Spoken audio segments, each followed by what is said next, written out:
하나님 말씀은 열왕기상 19장 13절에서 18절까지 말씀을 우리 한 절씩 교독하시고 마지막 18절은 함께 말씀을 봉독합니다.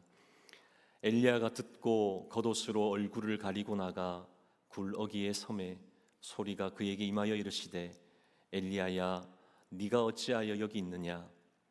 그가 대답하되 내가 만군의 하나님 여호와께 열심히 유별하오니 이는 이스라엘 자손이 주의 언약을 버리고 주의 제단을 헐며 칼로 주의 선지자들을 죽였음이오며 오직 나만 남았거늘 그들이 내 생명을 찾아 빼앗으려 하나이다.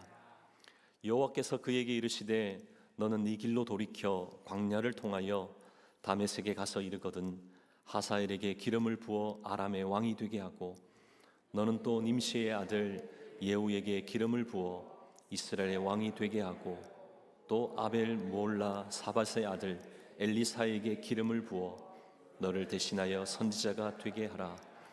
하사엘의 칼을 피하는 자를 예후가 죽일 것이요 예후의 칼을 피하는 자를 엘리사가 죽이리라.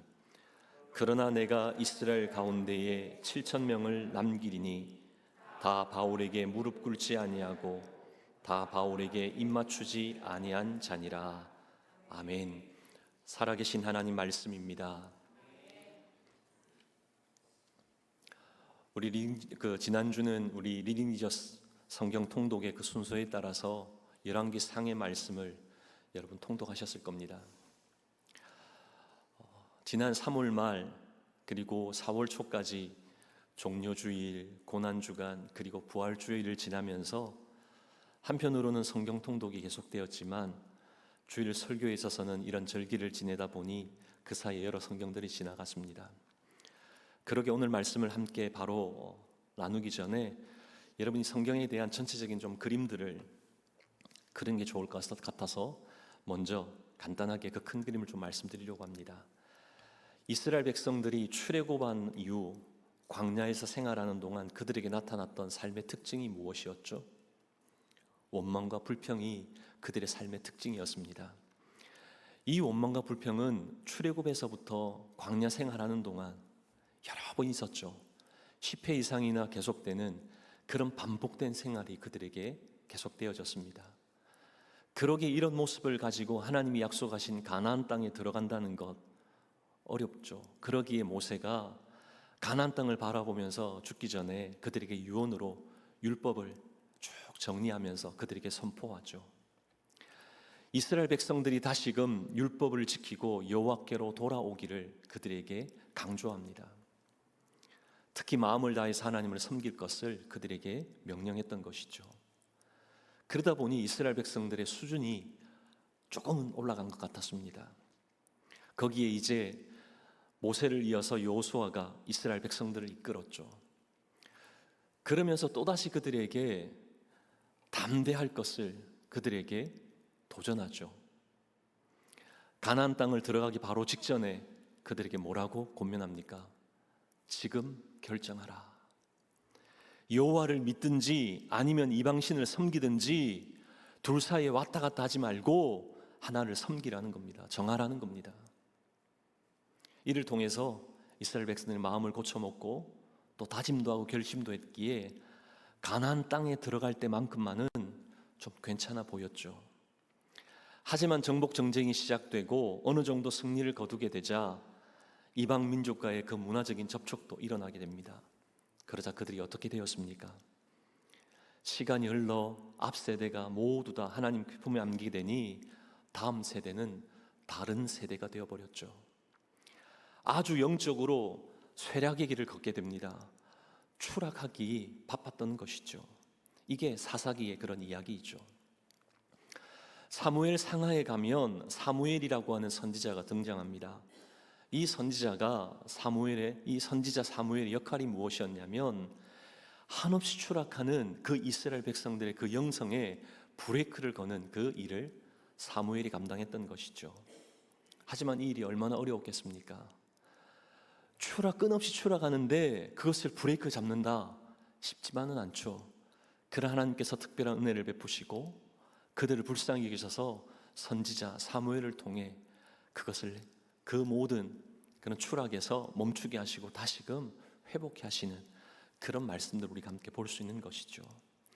하나님이 사용하시는 선지자 사무엘을 보내주심으로 말미암아 그들에게는 신앙의 하락만 있는 것이 아니라 또 다른 도약들이 시작되어졌다는 것이죠. 그런 가운데 사무엘을 지나 다윗의 시대에 이르러서 어떻게 됩니까? 이스라엘은 본격적으로 하나님을 가까이 하게 되고 그 수준도 모세와 여호수아 시대보다 훨씬 더 능가하는 그런 수준에 이르게 되어지죠. 하지만 다윗을 이어서 솔로몬이 왕이 되었을 때, 물론 솔로몬 처음에는 괜찮았죠. 그러나 말기에 많은 문제들이 시작되어집니다. 사실 이스라엘 백성들이 더 끝없이 추락하게 되어지고 모든 문제가 시작되어짐이 어쩌면 솔로몬의 말기에서 일어났던 그 모든 일이었다는 것을 우린 짐작해 볼 수 있다는 것이죠. 솔로몬이 죽게 되자 어떻게 됩니까? 나라가 갈라지죠. 북왕국은 계속 추락해서 결국은 아수르로 인해 멸망합니다. 남유다는요, 남쪽 왕국은 어떻습니까? 괜찮은 왕들이 그래도 몇 명 있었기에 좀 더 오래 끌다가 그 남유다 결국은 바벨론에 의해 멸망케 되어지는 것이죠. 이제 여기서부터 저와 여러분이 좀 관심을 가지고 보게 되어지는데요, 좀 눈여겨보면서 보게 되는 게 바로 왕의 이야기, 왕에 대해서 집중적으로 좀 주목해서 볼 필요성이 있다는 겁니다. 여러분, 본래 이스라엘의 왕이 누구셨습니까? 하나님이셨잖아요. 하나님이 그들의 이스라엘의 왕이었는데, 그런데 이스라엘 백성들은 어떻게 합니까? 또 다른 왕을 요구하죠. 그래서 하나님은 이스라엘 백성들을 그들의 원하고 바랬던 그 바램대로 그들에게 왕을 허락해 주셨습니다. 그런데 그렇게 세워진 왕들이 이스라엘 백성들을 이끌면서 하나님 앞에 순종하고 하나님께 복종하는 그런 삶을 살았다면 얼마나 좋았겠습니까? 그런데 오히려 그 왕들이 불순종을 부추겼고 불순종에 앞장서는 그런 리더로 전락하고 말았던 것이죠. 그러다 보니 이스라엘 전체는 어려움을 겪게 되었다는 겁니다. 이런 왕들로 인해 어려움을 겪게 되었다는 그 이야기가 바로 열왕기 상하의 핵심적인 그런 내용인 것이죠. 그래도 하나님은 그들을 불쌍히 여기셔서 왕의 직무를 제대로 감당하지 못할 때 이스라엘 백성들을 위해서 하나님이 어떤 사람을 세우셨습니까? 선지자를 세우셨습니다. 그 대안으로 선지자를 보내주셨죠. 그 선지자를 통해서 하나님 백성들이 다시금 하나님 앞에 돌아와 하나님 앞에서 예배하는 사람, 제사하는 자들로 서게 만들었던 것이죠. 하지만 이스라엘 백성들은 그렇게 애쓰며 힘쓰고 하나님께로 돌아오도록 그렇게 고군분투하는 선지자들을 어떻게 했습니까? 왕들과 함께 선지자들을 핍박하고 죽였죠. 이런 이야기가 또한 열왕기 상하의 한 축을 이루는 이야기입니다. 여러분이 지난주에 읽었던 열왕기 상의 내용이 바로 이런 내용들을 바탕으로 하고 있는 것이죠. 이렇게 성경을 읽어가면서 통독하면서 좀 대략적인 이런 큰 그림을 그리는 가운데 말씀을 묵상하게 되면 더 큰 은혜 주시는 줄 믿습니다. 오늘은 그 중에서도 왕과 선지자 이 두 가지가 겹치는 가장 대표적인 그 사건을 다루는 그 본문의 말씀이 바로 열왕기상 19장 말씀입니다. 근데 그 19장 말씀 중에 오늘은 그 한 부분의 그 말씀으로 함께 은혜를 좀 나누길 원합니다. 여러분 혹시 파레토 법칙이라는 말 들어보신 적 있습니까? 파레토 법칙, 일명 80대 20 법칙이잖아요. 경제학 용어이기도 합니다.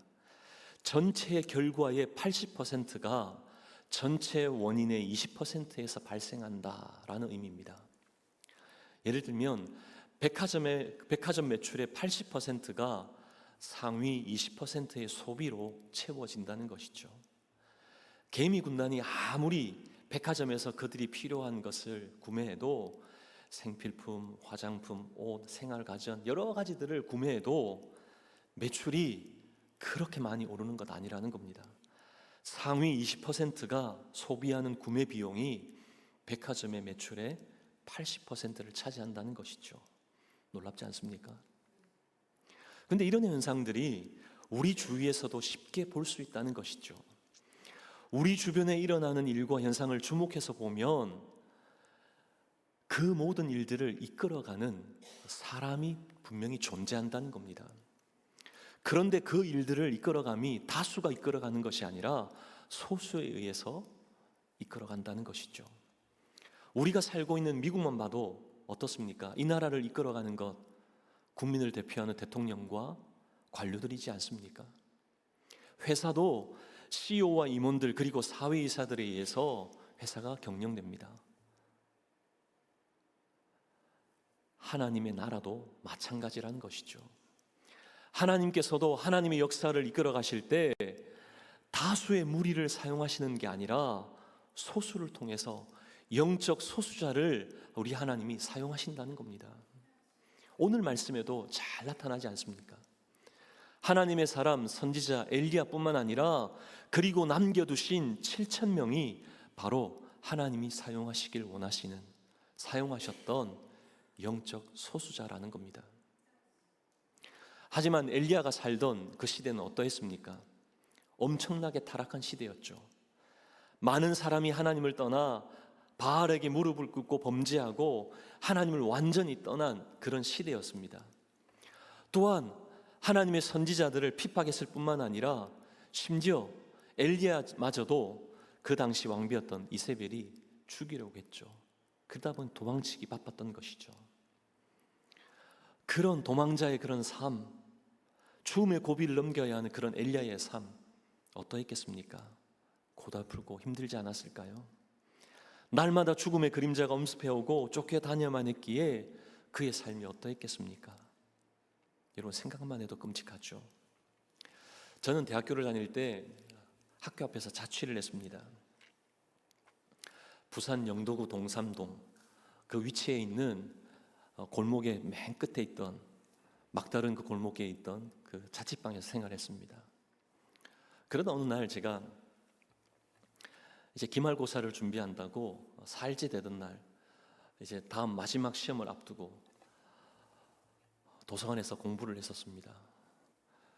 그 며칠 기말고사 때문에 밤샘을 하다 보니 몰골이 많이 아니었죠. 제대로 씻지도 못하고 그렇게 공부를 했던 것이죠.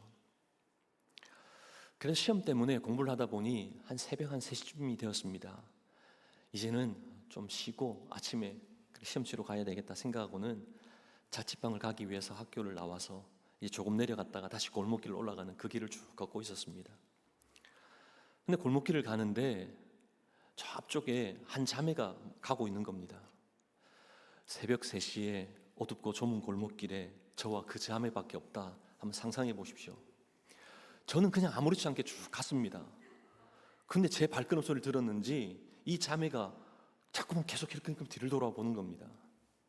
근데 막 경보하듯이 그렇게 빨리 걸어 올라가는 거예요. 오르막길을 그렇게 빨리 올라가는 겁니다. 저도 빨리 집에 가서 너무나 쉬고 싶어서 그냥 저도 신경 쓰지 않고 그냥 계속 갔습니다. 제 발소리를 들으니까요, 이젠 이 자매가 뛰기를 시작하는 겁니다. 그래도 별로 대수롭지 않게 계속 갔습니다. 근데 오르막길이다 보니 조금 뛰다가 다시 가더라고요. 근데 골목 끝에서 이제 왼쪽으로 꺾게 되면 막다른 골목길이 나오고 그 다음에 계속 가면 길들이 계속 나오죠. 왼쪽으로 꺾으면 막다른 골목, 그게 제 자취방이 나오는데요. 당연히 이 자매는 직진에 가겠지 그렇게 생각 웬걸요? 이 자매가 왼쪽으로 꺾는 겁니다. 저는 한편 고민을 했었습니다. 계속 가야 하나? 아니면 좀 기다렸다가 가야 하나? 너무 피곤해서 그냥 가자. 어떻게 됐겠습니까? 그 자매가 깜짝 놀라서는요, 뒤돌아서서는 저를 위아래로 이렇게 쳐다보는 겁니다. 그러고는 허겁지겁 제가 살던 그 자취방 쪽으로 가는 겁니다. 제가 그때 추링을 입고 모자를 쓰고 면티를 입고 있기에 아마 생각에 치안이 아닌가 이렇게 느꼈던 것 같습니다. 나중에 알고 보니까는요, 제가 사는 그 자취방이 그 한 건물이 여러 개가 있었는데 그 여러 개 자취방 중에 한 집에 이 자매가 살고 있었던 겁니다. 근데 제가 더 황당했던 것은 이 자매가 대문 앞에 서서는요, 뒤로 돌아서서는 떨리는 목소리로 왜 이러세요? 이러는 겁니다, 저한테. 근데 좀 기분이 좀 굉장히 안 좋은 겁니다. 저는 너무 피곤해서 그냥 갔을 뿐인데, 그래서 그 자매에게 저 여기 삽니다 이러고는 그냥 들어갔습니다. 참 일어나기도 쉽지 않은 그런 일을 제가 겪었습니다. 한편 그 자매 입장에서 한번 생각해 보니까는요, 얼마나 가슴이 떨렸겠습니까? 얼마나 무서웠겠습니까? 그 좁은 골목길에, 그것도 뭐 좀 제대로 갖춰 입었던 것도 아니고요, 그 몰골이 많이 아닌 사람이 쫓아온다, 누군가 쫓고 있다, 얼마나 가슴 철렁했겠습니까? 이런 생각 속에 가게 되면 극심한 그런 공포를 느끼게 되는 것 당연하죠. 그런데 이런 상태가 계속 지속되면 탈진 현상들이 일어나게 된다는 겁니다. 엘리야도 아마 이런 상황이 아니었나라고 그런 생각이 들더라고요. 끊임없이 이세벨이 죽이겠다라고 하는 그런 죽음의 공포가 이 엘리야에게 임했다라고 생각해 보십시오.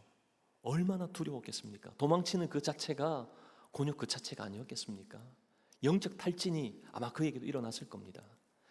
지치다 못해 이는 하나님의 선지자임에도 불구하고 하나님 앞에서 한탄까지 했다는 것이죠. 오늘 말씀 14절을 보면 그가 대답하되 내가 만군의 하나님 여호와께 열심히 유별하오니 이는 이스라엘 자손이 주의 언약을 버리고 주의 제단을 헐며 칼로 주의 선지자를 죽였음이오며 오직 나만 남았거늘 그들이 내 생명을 찾아 빼앗으려 하나이다. 이게 무슨 말입니까? 지금 엘리야가 하는 말 하나도 틀린 게 아니잖아요. 이스라엘 현 상황 그 자체가 도저히 희망이 없고 가망성이 없게 보이는 그런 엘리야의 넋두리 아닙니까? 너무나 타락해서 엘리야마저 죽게 되면 그 땅은 완전히 멸망하게 될 그런 현상이었다는 겁니다. 그런 현재의 모습이었다는 것이죠. 그런데 하나님은 엘리야에게 뭐라고 말씀하십니까? 그가 넋두리했던 그 말에 대해 뭐라고 대답합니까? 오늘 말씀 18절입니다. 우리 같이 한번 말씀을 다시 한번 봉독할까요? 그러나 내가 이스라엘 가운데에 7,000명을 남기리니 다 바울에게 무릎을 꿇지 아니하고 다 바울에게 입맞추지 아니한 자니라. 아멘. 무슨 말입니까? 아직 이 땅에 희망이 있다는 겁니다.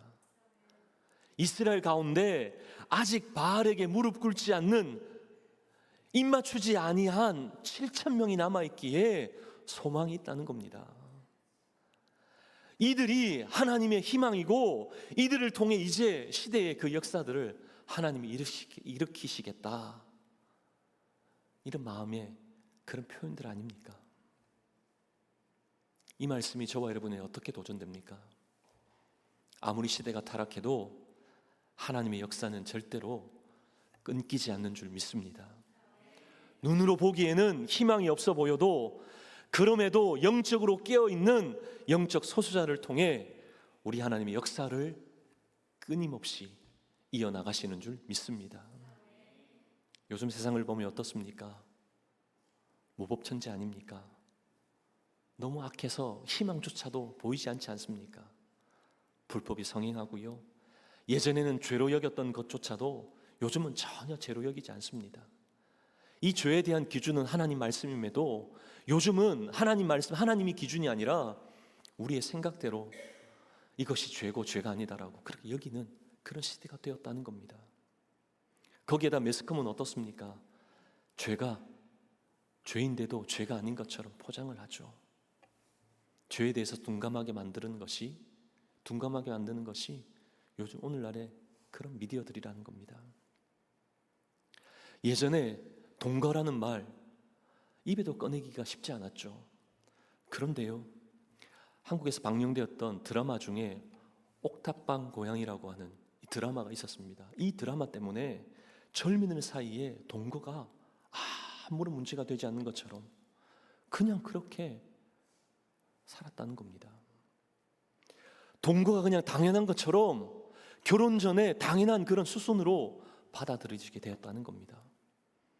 동성애는 어떻습니까? 남자가 남자를 사랑하고 여자가 여자를 사랑하는 것 죄입니다. 그런데 이 죄가 인권이라는 것으로 아름답게 포장해서 그냥 괜찮은 것처럼 그렇게 넘긴다는 겁니다.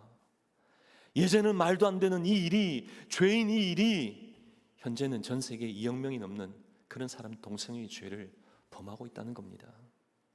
너무 심각하지 않습니까? 영적으로도 어떻습니까? 유럽과 미국은 점점 피폐해져 가죠. 조국 대한민국도 마찬가지입니다. 하나님께 등을 돌리기가 일쑤고요, 교회를 향해 손가락질하고 핍박하기 일쑤입니다. 이단은 어떻습니까? 전 세계적으로 판을 치고 있습니다.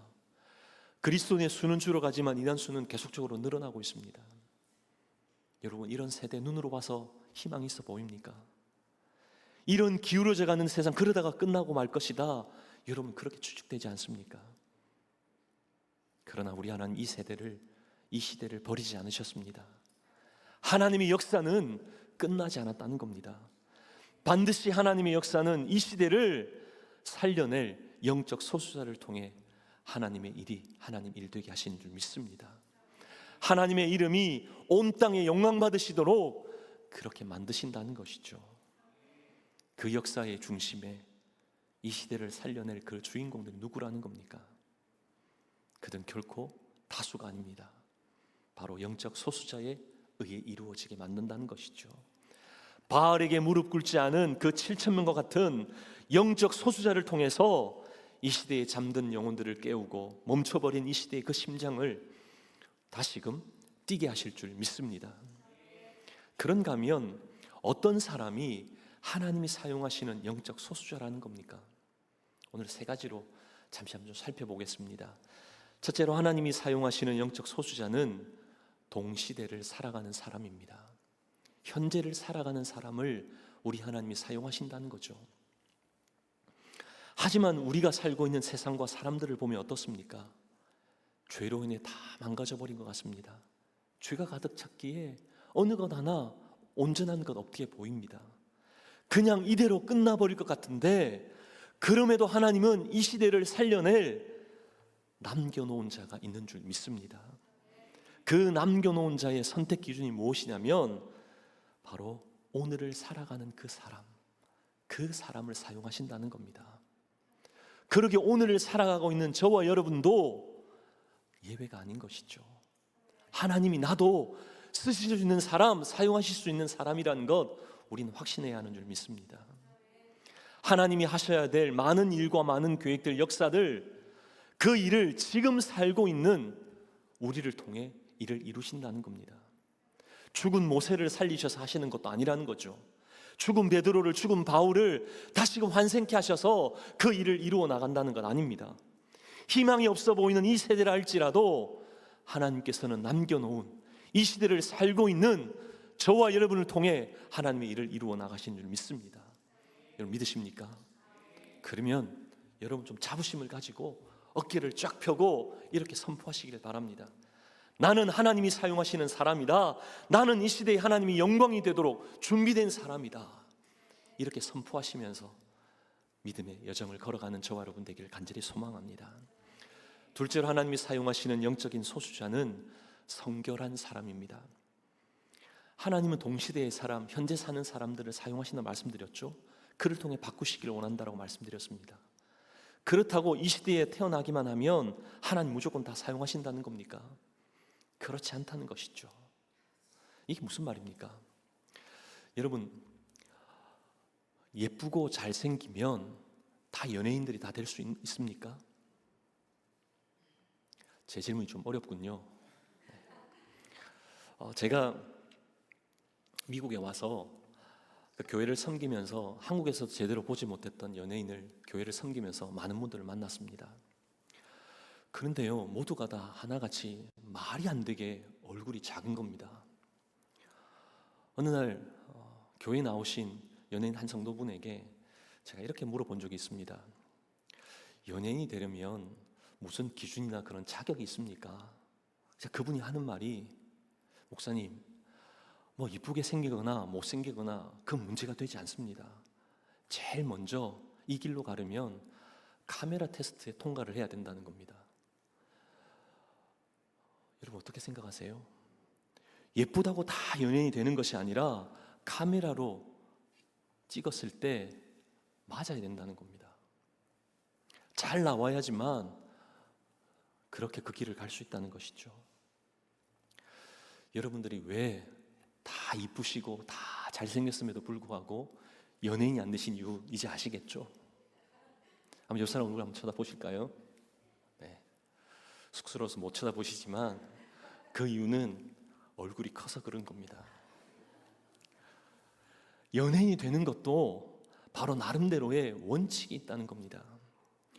하나님께서도 이 시대를 살아가는 그 사람들 중에 하나님이 사용하심에 있어서도 원칙이 있다는 것이죠. 그것이 무엇입니까?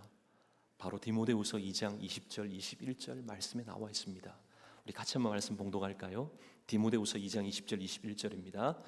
큰 집에는 금그릇과 은그릇뿐 아니라 나무 그릇과 질그릇도 있어 귀하게 쓰는 것도 있고 천하게 쓰는 것도 있나니 그러므로 누구든지 이런 것에서 자기를 깨끗하게 하면 귀히 쓰는 그릇이 되어 거룩하고 주인의 쓰심에 합당하며 모든 선한 일에 준비함이 되리라. 아멘.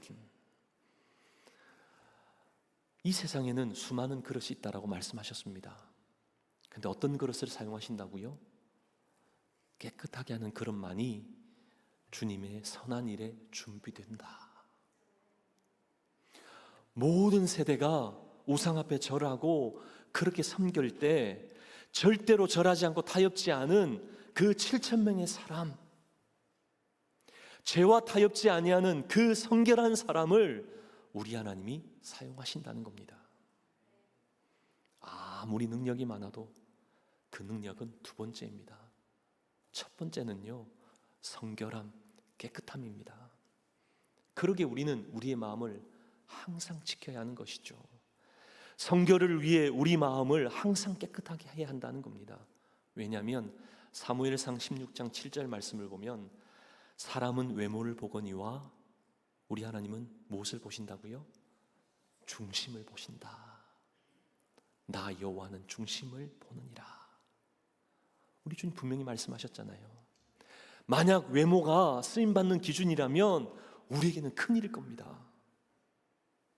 그러나 우리 하나님이 무엇을 보시기에 우리에게는 소망이고 희망입니까? 우리의 중심, 우리의 겉모습이 아니라는 것이죠. 우리가 얼마만큼 하나님께 집중하는가, 우리가 얼마만큼 하나님께 맞닿아 있는가, 그 마음, 그 중심을 우리 하나님 보신다는 겁니다. 그게 하나님이 사용하시는 영적 소수자의 기준이라는 것이죠. 얼마나 우리의 마음이 깨끗한가, 성결한가, 이것이 기준입니다. 제가 2주 전에 종료주일에 함께 말씀을 나누면서 이제 고난주간, 그 한 주간 동안 여러분이 한 가지를 좀 고민한 게 있었습니다. 미디어 금식을 한번 해보시면 어떨지 도전하고 고민했었습니다. 기억나시죠? 어떻게 한번 시도해 보셨습니까? 네, 감사합니다. 시도해 보시니 어떠셨습니까? 자극적이고 죄를 짓게 하는 그런 이 미디어에 노출되어 있다가 이제 그것을 멈추고 나니, 잠깐이지만 그것을 끊고 나니 여러분 어떠셨습니까? 말씀과 기도, 은혜에 집중하면서 성결하게 사는 삶이 얼마나 좋은지 막 느껴지지 않으셨습니까? 어떤 성도님께 제가 카톡으로 이제 고난주간에는 미디어 금식도 합시다 이렇게 고민을 했더니 이분이 그렇게 하신 거죠. 시간이 지나서 부활주일 오후에 제게 이런 카톡을 보내주셨습니다. 목사님, 이제부터는요 뉴스 말고는 다른 TV를 안 보겠습니다. 그렇게 결심했더라고. 그러면서 이유를 저 카톡에 적어 놓은 겁니다. 미디어 금식을 하면서 그동안 TV를 통해서 얼마나 죄 짓는 그런 생각들을 했는지, 또 얼마나 많이 영향을 받고 거기에 물들어 살았는지를 깨달았다는 겁니다. 그래서 이제 끊고 정말 말씀과 기도에 더 집중하겠다라고 그렇게 문자를 제게 답으로 보내주신 겁니다. 제가 지금 이렇게 말씀드린다고 여러분 모두가 다 이렇게 하시라고 하는 그런 것 아닙니다. 하나님이 우리의 중심을 보신다, 이것을 깨닫게 되면 성결하게 살려고 발부둥치게 된다는 것이죠. 세상 속에 살지만 세상에 함몰되어지는 것이 아니라, 세상에 물드는 것이 아니라 주의 때를 기다리며 깨끗한 그릇으로 성결한 사람으로 그렇게 살기를 힘쓴다는 겁니다. 우리 하나님 그런 사람을 쓰신다는 것이죠. 이번 한 주간 성결함을 위해 힘쓰는 저와 여러분 되기를 축복합니다. 마지막으로 하나님이 사용하시는 영적 소수자는 말씀에 반응하며 말씀을 따라 사는 사람입니다. 하나님이 얼마나 우상 숭배하는 것을 싫어하셨는지 모릅니다. 그렇게 이스라엘 백성들에게 틈나는 대로 그들에게 나 외에 다른 신을 두지 말라고, 너희 스스로가 우상이 되어 너희 삶을 그렇게 이끌지 말라고 늘 말씀하셨잖아요. 수없이 우상 숭배하지 말라고 말씀하셨죠. 그런데 이스라엘 백성은 어떻게 했습니까? 시간이 더해갈수록 하나님보다 자기가 우상이 되었잖아요. 자기가 좋은 쪽으로 결단하고 판단하고 자기 좋은 대로 그렇게 막 살았습니다. 더욱더 불순종의 사람이 되었죠. 그 결과 이사야 30장 9절 10절 말씀을 보면 이스라엘 백성들을 향해서 뭐라고 이야기합니까? 패역한 백성이다. 하나님이 보시기에 패역한 백성으로 전락해버렸다는 겁니다. 왜요? 이유는 단 한 가지입니다. 하나님 말씀 듣기를 싫어해서, 하나님 말씀 듣기를 거부해서 그렇게 되었다는 겁니다. 그러다 보니 하나님 말씀을 헌시짝처럼 버렸다는 것이죠. 그러다 결국 어느 지경까지 이르렀는지 분명 말씀하죠. 그들은 선지자에게 바른 것을 보이지 말라라고 그렇게 요청하는 그런 지경까지 이르렀다는 겁니다. 차라리 우리에게 거짓된 말을 하고 거짓된 것을 보이라고. 누구에게요? 선지자에게. 선지자 보고 그런 일을 하는 게 맞다라고 그렇게 이야기하고 있다는 겁니다. 너무나 안타까운 세대 아닙니까? 이런 세대가 오늘날과 비슷하다는 것이죠. 바른 말씀, 바른 진리, 거긴 귀를 닫는 것 같습니다. 그런 한편으로 거짓 복음, 다른 진리에 대해서는 쉽게 마음을 열고 귀를 연다는 것이죠. 하나님 말씀이 기준이 되어야 함에도 자기가 기준이 되고 자기 생각대로 그래서 살아가는 그런 모습을 너무나 쉽게 본다는 겁니다. 말씀 따라 살아가는 그런 사람이 비정상적인 사람으로 보이는 그런 시대가 되었다는 것이죠. 여러분, 그렇다고 여러분 이런 시대의 흐름에 따라 여러분도 그냥 그렇게 살아야 하는 겁니까? 절대 그럴 수 없죠. 우리는 신명기 10장 12절 13절 그 말씀하시는 바대로 살아내야 하는 줄 믿습니다. 우리가 하나님이 우리에게 원하시는 바대로, 그 원하시는 것이 무엇입니까?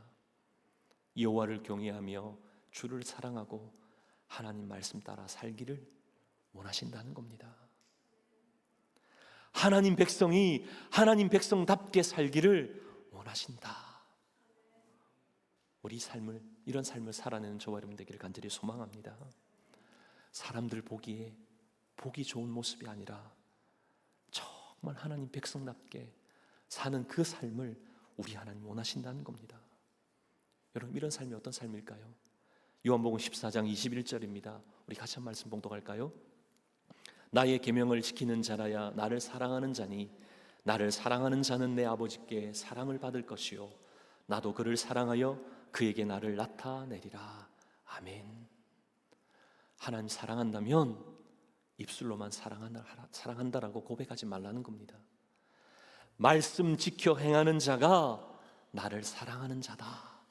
우리 하나님 말씀하시잖아요. 하나님 사랑하면 말씀에 대한 순복함으로, 순종하고 복종함으로 그렇게 지켜내는 삶으로 증명하라는 겁니다. 삶 속에 하나님 말씀 지켜냄으로 하나님의 사랑함을 우리 하나님 앞에서 분명하게 드러낼 수 있는 저와 여러분 되기를 간절히 소망합니다. 사랑하는 저와 여러분, 우리는 영적 소수자입니까? 아니면 그냥 교회를 왔다 갔다 하는 다수의 무리입니까?